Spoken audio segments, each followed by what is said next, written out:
Anyway, my favourite fight of the night was definitely the Tai Tuivasa versus Greg. We called it. Yeah, we said Tai would knock him out in the first round. Well, he's not the kind of guy who likes to go to distance. No, neither does Greg Hardy. Yeah, and Tai Tuivasa, I think when he fought, I always butcher his name. Steven Struve? No, the one before that. Igon Blacko. Oh fuck! I've had to forget it out. But his problem was his endurance, and Tai Tuivasa, he's so deadly in that first round, like we saw against Stefan Struve. And Tai Tuivasa, could this guy get any more loved? He comes out to Spice Girls.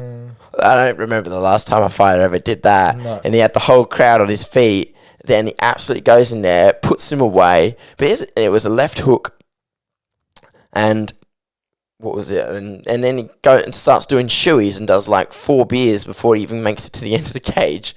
At one point, I don't know why someone did this, but they gave him a shoey and they put hot sauce in the beer. Yeah, it was because of Dustin Poirier. And he went, Yeah. He's a funny fucker, honestly. Yeah. He's so funny. He's so likable. Yeah. The thing is, he got rocked by Hardy for a second, and then he went, okay, I've been here before. Yeah. He recovered, and then 2 seconds later, knocks out Hardy. Do you know what's an interesting fact, right? Greg Hardy, they were in there for 1 minute and 7 seconds, right? Yeah. Greg Hardy, he threw 6 strikes. Yes. And he rocked Tai Tuivasa with 1. Tai Tuivasa threw 11 strikes. Put Hardy out with mainly 1. And then just went on and from there. You can't see from the replay, you couldn't see because it was on the back of the head. But originally when you're watching the fight and you watch it a little bit closer, you can see Hardy's eyes roll back and he just goes to sleep. Tai's a durable guy, right? And I think you've got to say, look, Hardy might not be that good a fighter, right? Because he's came from a different kind of athletic background, right? But he does come from a properly athletic background, and he's learnt stuff quickly.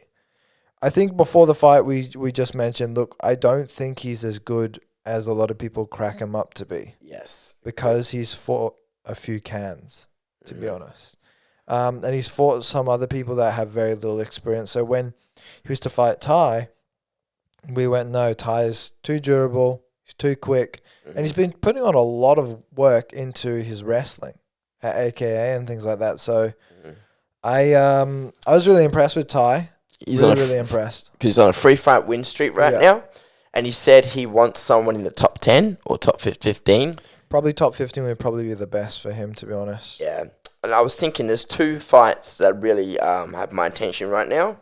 I reckon he should get Sergey Spivak. Yep, we saw him fight. Yep. I reckon that'd be a good one. Or that Polish cat, Marcin Tybura, who's also on a 3-fight win streak. Here's why. Because he's already fought Blagoy Ivanov, and he's on a 2-fight losing streak right now. Yeah. Walt Harris is in 12, and he's on a 3-fight losing streak. So I don't feel like those are the best matchups for him, even though they're 11 and 12. And then the other person who's 14th is Alexei Olenek. He's on a 3-fight losing streak right now. So that's why I feel like Marcin Tybura is the best option for him right now.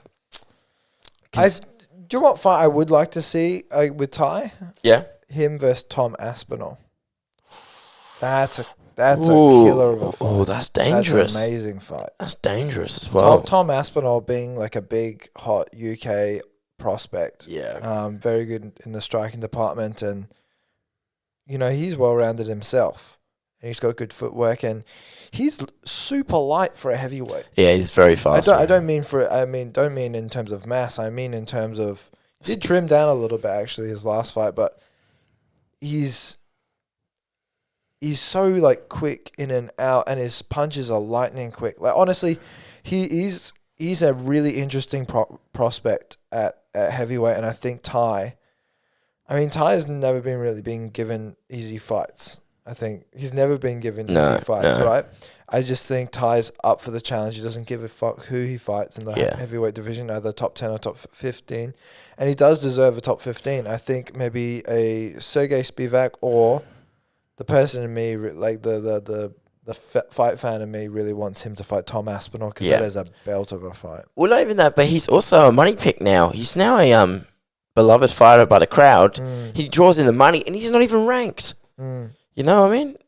Being a fighter who's not even ranked and being very popular amongst fans is a big thing because later on down the line, if he's proving that he is who he says he is, and he's backing up his hype with wins, that's what you want as well, especially in the heavyweight division where they don't fight as much, So I'm quite excited to see who Tyler's going to get next. Hopefully he could be a little bit more, active here and there. And I don't know, but here's the other half of the thing I've got to think about right now. What's really next for Greg Hardy? Greg Hardy's, win one, lose one, win one, lose one, you know what I mean? It's a very strange place, and he's not really that much loved by fans. Just because of the way he kind of acts and portrays himself, plus he's had the issues of, he's had his own legal battles and things like that in his own personal life, as well as the Inhaler Gate and things like that. Yeah. And another thing I wanted to bring up as well, here's why Tai Tuivasa should fight Marcin Tybura, is because Marcin Tybura has beaten Greg Hardy. Yeah, and that was his last loss, yeah. I mean, if you really go... The main reason why I knew Tai is very durable, and if he can put out a larger man like Stephen Struve, he can take out anyone in the heavyweight division, and you can bank on that kind of power and that durability that he has, right? The main reason why I picked Tai as well was I didn't think Greg was... I think Greg Hardy's been pushed too soon. He's been given a very drastic mix of opponents. Look, so one was his no contest against Sassoli. Right after that, he fought Alexander Volkov. Yeah, who's one of the best in the heavyweight division now currently. Then he fought Jorgen De Castro. Jorgen De Castro is actually he beat him by decision, but Jorgen De Castro, he's not even in the UFC anymore. He's been booted out.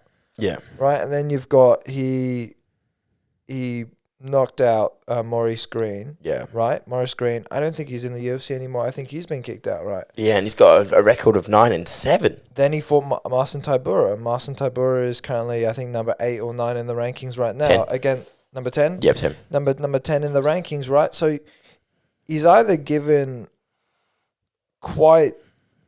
I don't want to say poor. I want to say lower class fighters, and then he'll fight some really high class fighters. Yeah. And it's a weird move. I'll be honest. It's a weird move in order for. He's obviously learnt and he's quickly learning. I just don't think he's as good as he's cracked up to be, and he's mainly fighting on athletic and his athletic genetics.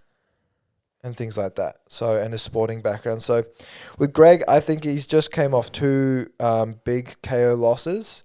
Needs to take time off because his last loss was in December of last year. He's taken 6 months off or 7 months off. 4 again. I think he should maybe fight at the end of the year, maybe if not next year. He needs some time off. I think when it comes with the heavyweights, where a lot of these top fighters they can take out anyone's chin regardless. You need your chin, and I think he needs to recuperate, things like that. It's good for his career that way. With Tai, I reckon I agree. Sergey Spivak or myself, I really want to see Tom Aspinall fight him. That's a fucking cool fight.